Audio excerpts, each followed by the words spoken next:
with care, interpreting enslaved persons and servants as collection stewards, 1780 to 1880. This presentation is by Christina Bennett Amato, Program and Administrative Associate at the Albany County Historical Association, Tenbrook Mansion, and myself, Catherine Costo, Executive Director. When we begin our tours at the Tenbrook Mansion, we now always start by asking our visitors to look down at the ground they stand upon and ask them, whose land was this originally? Our site is located on 4 of the original 5-acre land plot. The land was originally the home of the Mohicans, who interfaced in trade with the Mohawk, the easternmost of the Haudenosaunee, or Iroquois Confederacy. In the recent past, our museum's interpretation focused on the site's 1798 Federalist Mansion and late 18th century history. Albany itself is a richly historic city with stories of Dutch, English, German, Scottish, and African settlement, and later 19th and 20th century stories of Irish, Eastern European, Italian, South American, and Caribbean immigration. Our museum is in one of Albany's most historic and diverse neighborhoods, Arbor Hill, and Albany is the longest continuously chartered city in the United States. During the American Revolution, Albany was pivotal in the success of the war, being part of the essential supply chain to the Battle of Saratoga, where Abraham Ten Broeck served as general. He is depicted in this portrait. Recent research for our Historic Structure Report and extensive archaeology reveals that the site's history begins much earlier, in 1764, when Abraham Ten Broeck and his wife, Elizabeth von Rensselaer, they had been married just a year, acquired these 5 acres of land. Research shows that the original inhabitants of this land were likely of African descent, either enslaved or free persons of color, a historic term. African Americans were the original caretakers and stewards of the property, as it was transformed from rural lands on the outskirts of Albany into the ideal genteel estate. An orchard was planted and additional gardens were dug. All time-consuming work, the ground leveled and transformed one shovelful at a time. Research by historian Myra Armstead reveals that African Americans were much more than just garden laborers during the early Republic. Free persons of color such as James Brown, who designed and managed many notable Hudson Valley estates, held the title Master Gardener. They served in much the same role as landscape architects do today. We realized we were not telling the complete stories of all who lived in the mansion. We were only telling half the stories. Founded in 1942, the Albany County Historical Association's mission is to preserve, present, promote, and interpret the stories of the rich and diverse history and culture of Albany County. We realized we needed to focus on this rich diversity more fully and more creatively.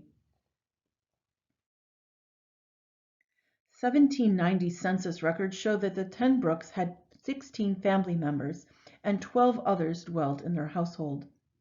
Sadly, and wrongly, the Ten Broecks enslaved others. While there were exhibits on African American families in our museum, our 4-story mansion tended to focus on the grand formal rooms, such as these dining rooms or the parlors. We did not spend time or focus on attic dwelling spaces of enslaved persons or living spaces for servants. We also used working spaces such as our 1850s butler's pantry for administrative storage. By doing so, we omitted the full presence of all who lived in the mansion. We were not sharing a complete story. Concurrently, we sought to clarify and amplify later stories. The Alcott family lived for 100 years in the mansion. Thomas Worth Alcott, depicted here, was a boy genius, rising up through the banking world in his teens to become president of the Mechanics and Farmers Bank. Abraham Lincoln was a friend. and Alcott shaped the national banking system in mid-19th century America. On a local level, Alcott supported education for both girls and boys. He was supportive of abolition, helping finance and serve on the board of businesses owned by free persons of color, and he was called the most charitable man in Albany. Alcott made a number of architectural changes in the mansion which shifted the spatial relationships between servants and the Alcott family. For example, he demolished one of the formal outdoor buildings, which served as a kitchen and likely living quarters for some enslaved persons, and he reused the bricks to build an attached butler's pantry on the mansion, depicted here. The Alcotts never had slaves. They employed servants of African, Irish, English, and German background. Our recent online series explored the history of our site through the lens of portraits, and we focus on this image of Rosanna Vosberg. She was born into slavery, but she worked as a servant for the Alcotts for 63 years, and she was a philanthropist in her own right. Last year, as COVID-19 restrictions required us to plan a new tour layout, we wanted to ensure that all stories were being told within the Tenbrook Mansion. Working with staff and interns, we made changes to our tour narrative and changes to our exhibit spaces to reflect a more equitable allocation to these stories, balancing interpretation of the owners of the mansion with all who served. We knew that making changes to a well-established institution, now in its 79th year, can be challenging, but we were glad to have the support of our board of directors, who had long encouraged the idea of showing the lives of enslaved persons and servants more fully. We also ensured that we were always research-based in all that we did. We implemented the following changes. First, we ensured servants or enslaved persons' contributions were reflected in each of the rooms of the mansion, from formal rooms to spaces used as servant living quarters.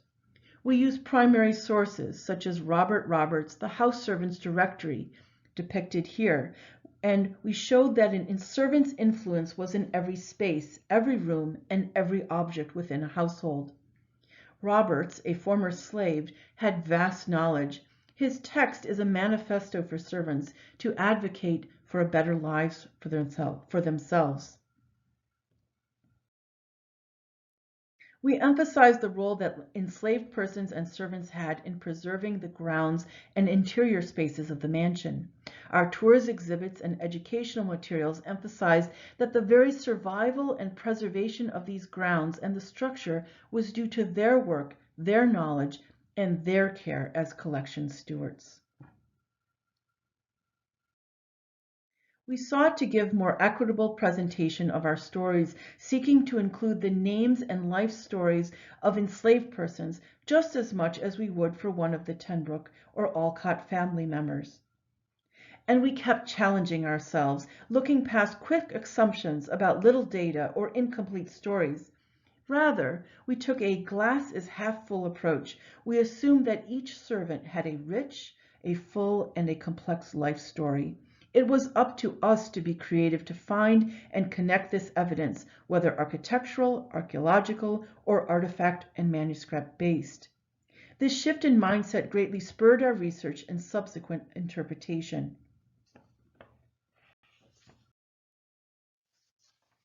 We transformed our butler's pantry into a space visitors could view and engage with, rather than hurrying them by past cluttered storage.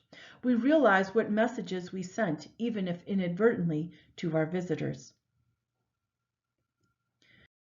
We continue to update our information, brochures, and exhibit labels, asking who actually allowed these objects to be handed down. We challenged the traditional notion of provenance, asking what role did enslaved persons and servants have in ensuring that these beautiful works of art survived. And we include collections care as part of our tour. My colleague, Christina Bennett Amato, completed a museum collections care plan, bringing issues of collections care to the forefront of our museum. She will now share her work. Hello. I'm Christina Bennett Amato. I'm the Program and Administrative Associate at the Albany County Historical Association at Ten Broeck Mansion. I have a background in art history and history museum studies, with experience in conservation and collections management. I recently, along with my colleagues, began the process of creating an official collections care plan and schedule. The collection care schedule began the year before by my supervisor. This winter, we reviewed and updated the plan using the National Park Service Museum Handbook's Chapter 13 on museum housekeeping as a guide. It is important to acknowledge the scientific basis for collections care and the respect therein. It is preventative care for objects. Using appropriate light levels, for example, 20-foot candles for most ceramics, glass, and metals, 15 to 20-foot candles for oil and tempera paintings, or leather, lacquer, wood, horn, bone, ivory, and stone, or 5-foot candles for watercolor paintings, dyes, manuscripts, prints and drawings, vulnerable textiles, or photographs. Using a microscope to examine and identify insects and sources of dust. These are important scientific bases for our work. And I highly recommend the Fundamentals of Museum IPM by Krista D.C. Quinn, as well as the Identification of Dust in Historic Houses by Grossi and Brimblecombe. Flood kits were already being used due to roof leaks present the year before. We added a chart with quick salvage guides to have an official plan to make us more successful in the event of an emergency. I highly recommend also Salvage at a Glance, available through the Western Association of Art Conservators, as well as the National Park Service.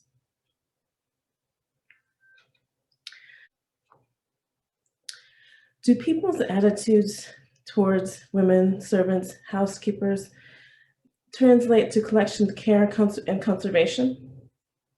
It's a good question. How much respect is there for this important task that we undertake as museum caretakers and collection stewards? Servants and slaves were the first collection stewards. Those stories through docents or exhibit texts. If not, those stories are lost. If not, we are presenting a skewed view of history, one that is often classist, racist, sexist, heterosexist, and ethnocentric, by only focusing on one demographic. As we strive to tell all stories, because all lives have value, we must take time, make the time in our tours, and the space in our exhibit texts. We also made other changes in our museum. We began collecting more fully to reflect the presence and role of enslaved persons and servants, recently acquiring new accessions reflecting this data. We reflected on the power of words and paid attention to how we discussed the role of servants. When we did not have precise evidence-based information specific to our site, such as this plate warmer that Christina Bennett Amato is demonstrating, did we inadvertently end up reinforcing stereotypes from popular films or novels, giving an upstairs-downstairs mentality that was not based on the actuality of our site? And in all of this, we reflected on how the allocation of resources reflects the values of an institution. Where do we pause the most on the tour? Where do we hurry visitors by? And what role do funders and granting agencies have in encouraging historic sites and museums to prioritize owner spaces versus servant spaces? For example, it can be easier to find funds for preservation work for a grand front entrance rather than the servant's entryway depicted here. Our process of revealing and honoring the lives of enslaved persons and servants is ongoing. We know we still have much to do. We seek to interpret all 4 levels of the Tenbrook Mansion, realizing that 50% or more of the floor space was living and working spaces for immigrants and persons of color. In all of this, we remind ourselves that our efforts are subject to revision as we learn more. We are open to critiques.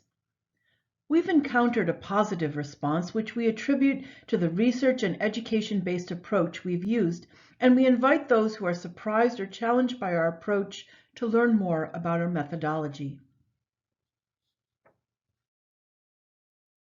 Thank you for this opportunity to share our work at the Albany County Historical Association with you today, and we welcome your feedback and questions.